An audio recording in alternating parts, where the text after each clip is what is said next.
Over the next few months, expect political candidates to move toward the middle as they try to win voters. Independents will ultimately decide who wins in November, like they do for most every election. Yeah, but running as an independent, that's another story. Senior political reporter Jason Whiteley spoke with one independent candidate suing just to get on the ballot.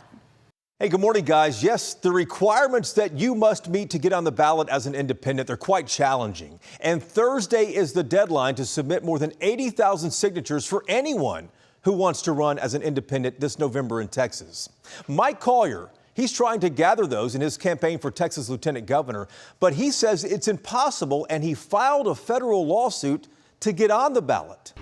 Why file a lawsuit instead of simply trying to meet the requirements?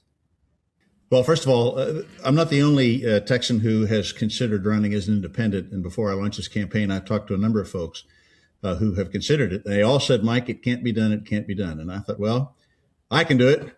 But then when I realized they're right, it can't be done. That tells me that there's a problem with the law. I'm required, believe it or not, to come up with 82,000 signatures. And I have to interact with each person, or my surrogates do, or my volunteers do.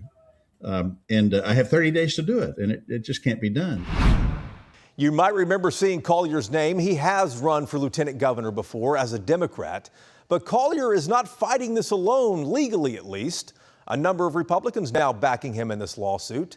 Former Tarrant County Judge Glenn Whitley, former Republican State Rep Glenn Rogers from Palo Pinto County, and outspoken Republican DA Sarah Stogner from West Texas. But the clock is ticking legally here. If a judge does not hear Collier's case in time, can he still qualify for the November ballot? All of our unedited political interviews are on WFAA Plus, our streaming app that you can download for free there on your smart TV.